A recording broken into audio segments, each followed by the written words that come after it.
যারা আসলে যাদের কোম্পানিতে কাজ কাম নাই, যারা ভাবতেছে যে কোম্পানি চেঞ্জ করবো, নতুন আইসেন মালয়েশিয়াতে, কলিং ভিসায় ভয় ভয় লাগতেছে, কি করবেন অন্য জায়গায় যদি পুলিশে ধরে অথবা সমস্যা হয়। আসসালামু আলাইকুম, কেমন আছেন আপনারা সবাই? আমি মোহাম্মদ এনামুল ইসলাম আছি। মালয়েশিয়া থেকে বরাবরের মতোই মালয়েশিয়ার কিছু তথ্য এবং গুরুত্বপূর্ণ আপডেট দেওয়ার চেষ্টা করব আজকের এই গুরুত্বপূর্ণ ভিডিওতে। অবশ্যই যারা কিনা আসলে আপনার মালয়েশিয়া প্রবাসী এবং মালয়েশিয়াতে যারা আসতে চান, আপনাদের জন্য আরো বেশি গুরুত্বপূর্ণ। প্রথমত আপনারা জানেন যে 30 তারিখে কিন্তু একটা মিটিং হয়েছে, সেটা আপনার মালয়েশিয়ার স্বরাষ্ট্রমন্ত্রী এবং মালয়েশিয়ার KDN এর যে সকল ঊর্ধ্বতন কর্মকর্তা আছে তাদের সাথে, আরো নানান ধরনের হাই লেভেলের যে সকল মন্ত্রীগণ আছেন তাদের সাথে কিন্তু অলরেডি আলোচনা হয়েছে নানান ব্যাপারে। এর মাঝে সবচেয়ে বেশি গুরুত্বপূর্ণ যে ব্যাপারটা বাংলাদেশিদের জন্য, সেটা ছিল যেমন কোম্পানি পরিবর্তনের ব্যাপারটা। এই জায়গা কিন্তু আপনার কিছু কিছু মন্ত্রীরা তারা কিন্তু এই ব্যাপারে তুলে ধরছে যে আসলে কোম্পানি পরিবর্তনের ব্যাপারটা। এখন অনেকেই আসলে জানতে চাচ্ছেন যে ভাই, তাহলে কি আসলে আমরা কোম্পানি পরিবর্তন করতে পারবো এখনই, অথবা কোম্পানি পরিবর্তন কোনো সুযোগ আছে কিনা, যদি একটু বলতেন। ওকে, আপনাদেরকে একটু জানিয়ে দেওয়ার চেষ্টা করব। সেটা হচ্ছে যে এখন পর্যন্ত রাইট নাও মালয়েশিয়ার নানান ধরনের সোশ্যাল মিডিয়াতে কিন্তু আপনার দেখা যাচ্ছে যে কোম্পানি পরিবর্তন, এই কোম্পানি চেঞ্জ করা যাবে, ওই কোম্পানি চেঞ্জ করা যাবে। প্রকৃতপক্ষে আসলে কোম্পানি চেঞ্জ কি? এক কোম্পানি থেকে অন্য কোম্পানিতে কাজ করা যায়, এটা হচ্ছে পরিবর্তনের সিস্টেম।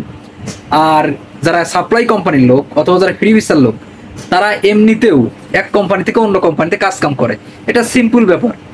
তবে সরকার যদি ঘোষণা দেয় যে 30 তারিখে যে মিটিংটা হলো, এই যে ঘোষণা যদি দেয় সরকার যে এক কোম্পানি থেকে অন্য কোম্পানিতে কাজ করা যাবে বৈধভাবে, লিগ্যালভাবে, কোনো সমস্যা ছাড়াই, তাহলে কিন্তু সাধারণ শ্রমিকদের ভালো হবে। তবে এখন পর্যন্ত কোনো ঘোষণা আসে নাই যে এক কোম্পানি থেকে অন্য কোম্পানিতে কাজ করা যাবে সরাসরি বৈধভাবে, এমন কোনো নিউজ এখন পর্যন্ত আসে নাই।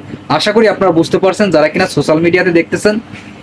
আমি আপনাদেরকে বলবো একটু ধৈর্য ধরেন, যদি ঘোষণা আসে তারপরে আপনারা নিজেরাই কিন্তু অন্যান্য সব কাজকাম এবং অন্য সব কোম্পানিতে কাজকাম করতে পারবেন। তবে যারা ফ্রি ভিসার লোক, তারা ম্যাক্সিমাম সময় অন্য কোম্পানিতে কাজকাম করে, তাদের কোনো সমস্যা নাই, তারা সিস্টেম করে নিয়েছে। CIDB কার্ড, নানান ধরনের যে ভিসার জটিলতা আছে, তারা কিন্তু তারা এটা সলভ করেই তারা অন্যান্য সব কোম্পানিতে কাজ করে।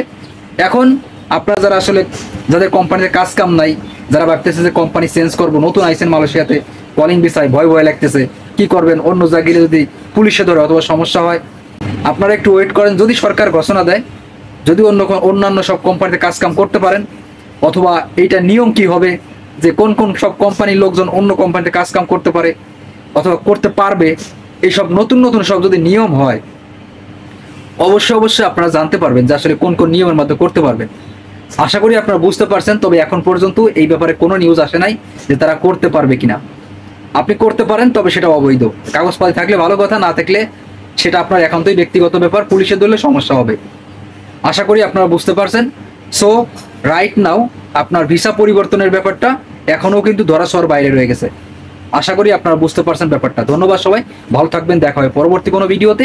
ততক্ষণ পর্যন্ত ভালো থাকবেন, সুস্থ থাকবেন, আল্লাহ হাফেজ।